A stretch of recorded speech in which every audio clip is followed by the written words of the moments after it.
Bonjour à tous et bienvenue dans cette nouvelle vidéo. Alors on est parti sur PlayStation 3. Alors je suis désolé, je peux pas faire de prise de capture directement via le PC parce que malheureusement il y a une protection HDCP que je ne peux pas défaire sur la PlayStation 3.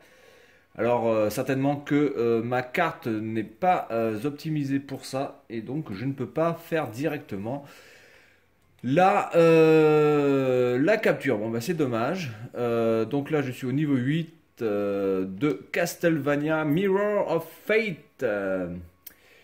Alors, qui est vraiment assez sympa. Moi, franchement, j'aime bien. Même si bizarrement, au niveau de la difficulté, ça reste quand même assez moyen. Bon, je suis en difficulté normale, vous me direz aussi, mais enfin, bon, la difficulté normale, est-ce que ça existe vraiment dans un Castlevania de base? J'en sais rien. En tout cas, c'est très joli, c'est très stylé. Moi, j'aime bien le style de ce jeu. Il y a un petit côté rétro, mais tout en ayant quand même un côté nouveau. Donc voilà, on n'est pas dans de la pure 3D, un petit peu comme on pourrait l'avoir dans un Tomb Raider en vue arrière, puisque évidemment Castlevania a existé avec ce système-là, en vue arrière, en TPS, Third Person Shooter, si on peut appeler ça comme ça.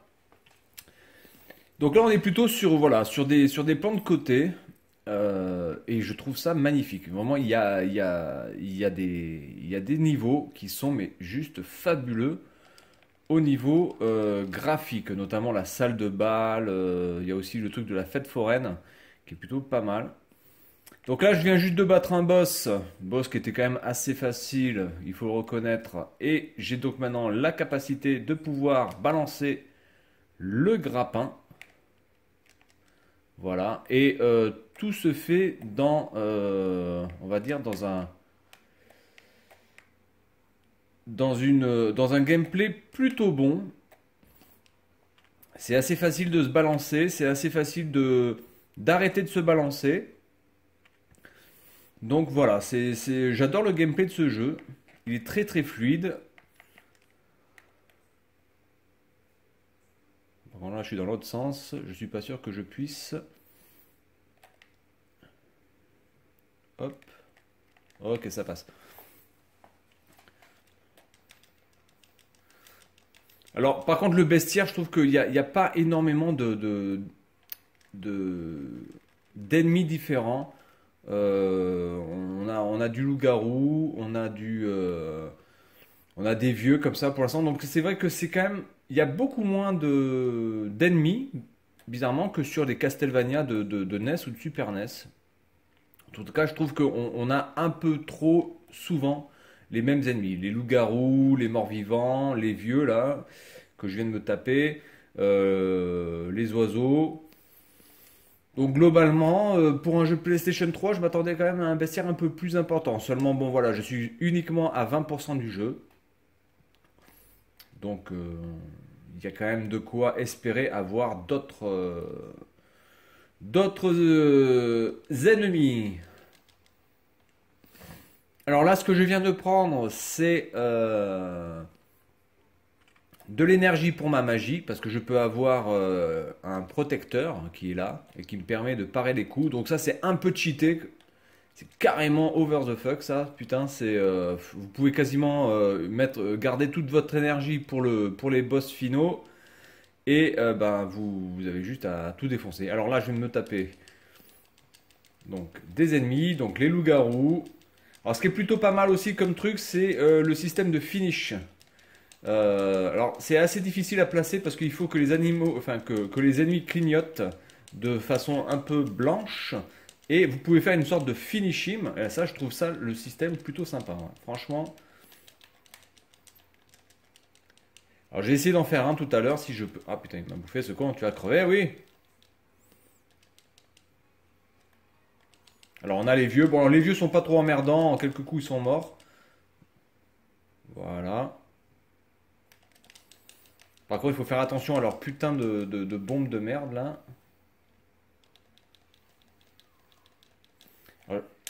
Alors évidemment, les finishes, c'est surtout sur des choses où, enfin, des ennemis qui sont assez compliqués à buter.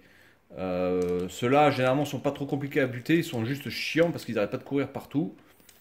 Tu commences à me faire chier, toi, la vieille, hein? Oh!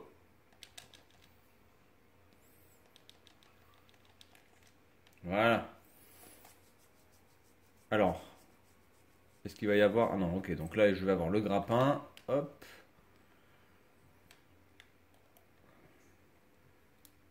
Alors, on va se balancer, si possible.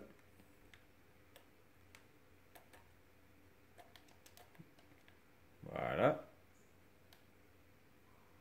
Ah, il y a un... faut que j'aille de l'autre côté. Donc c'est quand même assez facile, hein. Je veux dire, le gameplay est vraiment très très fluide. Il n'y a pas grand chose à reprocher par rapport au gameplay. Donc là, par contre, je peux pas y aller. Je sais pas pourquoi. J'ai rechargé ma magie. Hop. Le gameplay est très très fluide. Vous voyez, là on arrive. Oh là là, il y a un petit bug d'affichage. Voilà. Je suis allé beaucoup trop vite pour le bordel. Les effets de lumière sont très très beaux. Le château est immense. Regardez en haut à droite, vous avez chaque carré que vous avez découvert euh, et qui se met en bleu. Là, est-ce qu'il y a un truc là? Oui.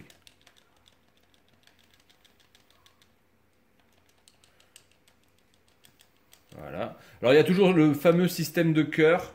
Alors c'est ça aussi un petit peu le problème, c'est qu'on n'a pas beaucoup d'armes en fait, hein. Là j'ai ramassé 5 cœurs, ce qui me donne droit à 5 haches. Bon par contre elles sont beaucoup plus puissantes, mais il n'y a pas beaucoup de cœurs, c'est pas facile à trouver les cœurs. C'est un petit peu la différence avec les anciens Castlevania, où vous aviez des cœurs quasiment à chaque bougie. Là, vous n'avez pas les cœurs dans un nombre, franchement, enfin voilà, vous n'avez pas un grand nombre de cœurs. C'est assez galère à récupérer. Donc du coup, vous êtes souvent avec le fouet. Et dans les phases de boss, ben, vous allez vous taper un petit peu. Voilà, donc là, on a les loups-garous. Alors, je vais essayer de faire un finishing, voir si je peux le faire. Et pour ça, il faudrait qu'il y en ait un qui clignote, ce qui est pas pour l'instant le cas. En plus, il se protège. Ah putain, le con. Hop, hop, hop. Alors, j'ai aussi récupéré la capacité de pouvoir faire la petite tornade qui aide vraiment dans le jeu. Qui permet de pouvoir monter les ennemis directement dans les airs. Voilà. Et donc de pouvoir leur bourriner la gueule. Voilà, ils me font chier ces livres. Ah, attendez, j'ai un cœur là-haut. Je sais pas si je vais pouvoir réussir. Voilà, j'ai chopé. Je vais pas arriver à faire un finishing, hein. C'est putain. Alors pour faire un finishing, il faut attendre que l'ennemi soit donc en blanc clignotant et puis après il faut appuyer sur R2. Ah voilà. Là, ça c'est assez stylé quand même, hein. Franchement, dans un Castlevania, bonne petite nouveauté, assez sympa. Ce Castlevania est assez gore, hein. Je tiens à le signaler. Il y a quand même quelques scènes qui sont assez gore. Alors oui, donc là on rentre dans le manège où il va falloir donc tâter votre agilité en saut et en roulade parce que évidemment vous avez le manège qui va se mettre à tourner et qui va donc vous rentrer dedans là avec les têtes de bélier et tout le merdier. Donc là on fait rien, on avance.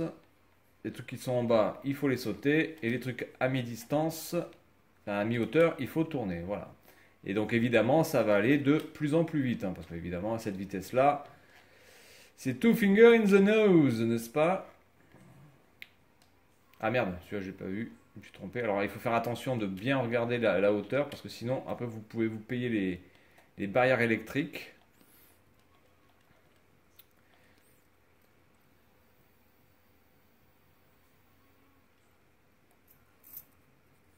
Alors le seul défaut pour l'instant vraiment casse-couille du jeu que je pourrais donner, c'est qu'il y a énormément de temps de chargement.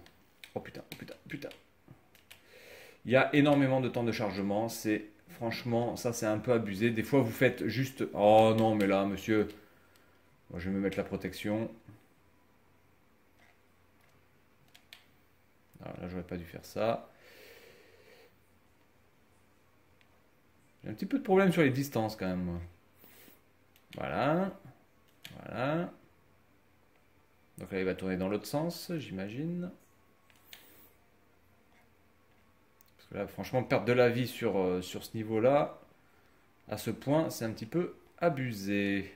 Voilà, donc il va tourner dans l'autre sens. Et ça va aller donc de plus en plus vite après, hein, évidemment.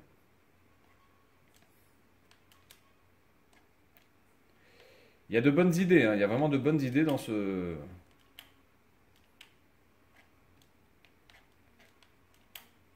Ok, on gère, on gère, on gère. Hop, hop, hop, hop, hop, hop. Hop. Hop. Hop. Ça va tourner dans l'autre sens, j'imagine. C'est peut-être un boss, hein, donc je vais peut-être m'arrêter là après, parce que justement les boss, bon les boss sans forcément être d'une facilité absolue sont quand même, voilà, faut prendre le temps de bien connaître leur pattern. Voilà, je trouve que l'effet en cel shading est plutôt pas mal fait aussi, vraiment stylé. N'approche plus. Alors par contre les dialogues sont moisis. Alors attendez, je vais essayer de vous les mettre.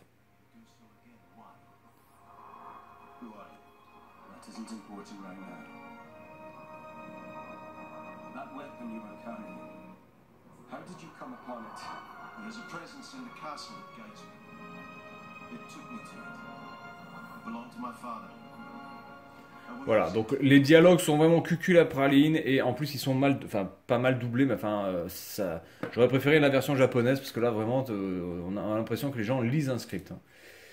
C'est assez naze. Bon, voilà, donc à part le problème des temps de chargement comme celui-ci par exemple, il n'y a pas grand-chose à critiquer, hein, par rapport à ce jeu. Je trouve que il est vraiment, vraiment très très beau. Il est très maniable, extrêmement maniable même. Je pense que aussi sur la durée de vie, il y a énormément de choses à faire parce que bon, là je suis qu'à 18% et ça fait déjà pas mal de temps que je suis sur le jeu. Je dois le concéder. Alors attendez, hop. Oh, mais non, mais là je l'avais chopé, putain.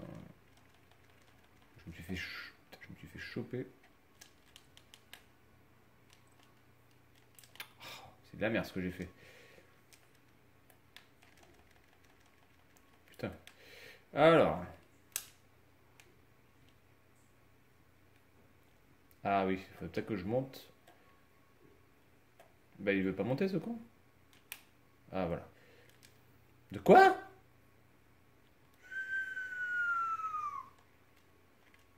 Alors là c'est peut-être moi qui ai foiré le truc, là je comprends pas là.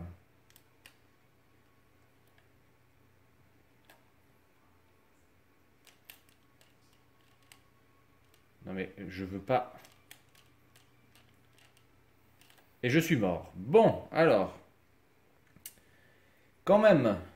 Je voudrais bien quand même comprendre. Alors, non seulement les temps de chargement sont extrêmement réguliers. Vous passez d'une porte à l'autre. Enfin, en tout cas, ils sont extrêmement courts. Mais en plus, ils sont longs. Parce qu'ils pourraient être réguliers, mais durer quelques secondes.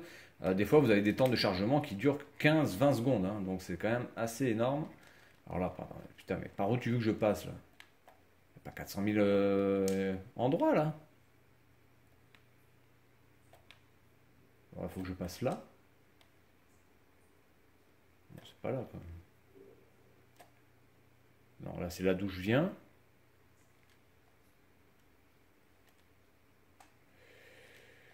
Je comprends pas trop là.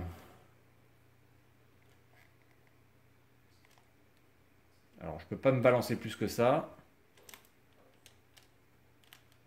Et là je suis pas mort. D'accord. Donc là, je peux recharger ma vie. Donc ça c'est pour recharger sa vie. Allez, hop, le truc vert qui monte. Attendez, select. Ah non, il faut que je revienne par là, d'accord. Ok, donc. Ok. Je me disais là, il y avait un souci. Il y a un souci. Bon ben voilà, écoutez, Castlevania Mirror of Fate sur PlayStation 3. Je trouve que c'est vraiment un très très bon Castlevania. Ça change un petit peu du Castlevania qui était en 3D là sur la PlayStation 2 qui m'avait laissé vraiment un goût. C'était pas mauvais quoi, mais je trouvais que ce Castlevania là en vue arrière, tout en 3D, était pour moi. C'était pas vraiment dans l'esprit. Je trouvais que c'était pas vraiment dans l'esprit Castlevania. Là, on retrouve quand même l'esprit Castlevania, c'est-à-dire il y a quelques petites phases de plateforme évidemment, le côté un petit peu labyrinthique, voilà, le côté fight, le côté un petit peu difficile évidemment parce que vous pouvez choisir évidemment différents modes de difficulté. Vous avez facile, normal, difficile et hardcore. Hardcore, donc là, attendez, je suis où? Je suis là, donc il faut que je descende tout. Il faut que je descende. Mais là, je peux pas descendre déjà. Hop. Et puis on va essayer. Je vais sortir de ce niveau et puis on va s'arrêter là. Les effets de lumière sont magnifiques. Pour l'instant, pour moi, la plus belle, salle, ça reste pour moi, je pense, la salle de bal et la fête foraine. Je trouve que vraiment la fête foraine, c'est vraiment stylé. Hein. Il y a vraiment un super style. Bon, attends, je commence à me faire chier là. Hop, hop, hop, hop. Ah putain, je t'avais fait le machin. Fais pas chier là.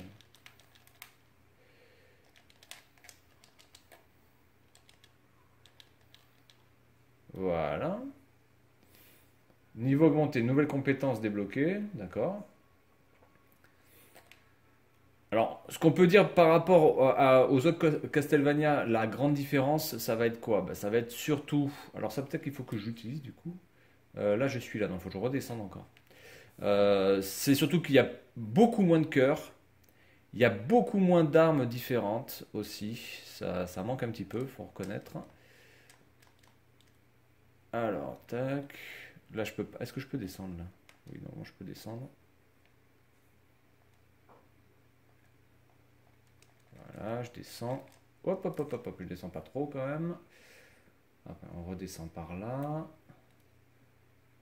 Faut que je descende encore de 2 niveaux. Oula, je suis descendu un peu trop fort. Non, attendez.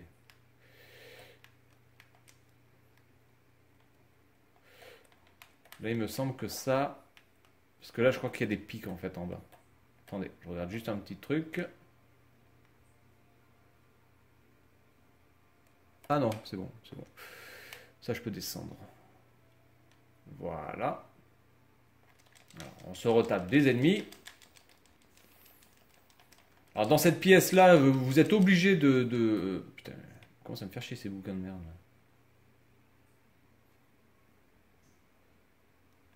Du coup, attendez. Attendez. C'est pas... Du coup, ça doit pas être par là. Je pense que c'est plutôt par là. C'est derrière le truc là. Ah oui, oui, parce que là, en fait, j'étais bloqué parce que j'avais pas la compétence du crochet.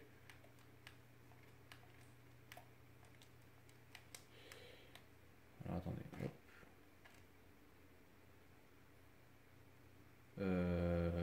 Ouais, mais alors là, comment tu veux que je passe là?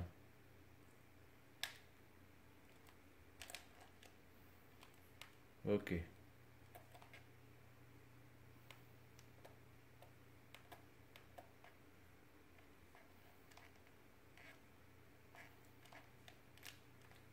Ok, et voilà.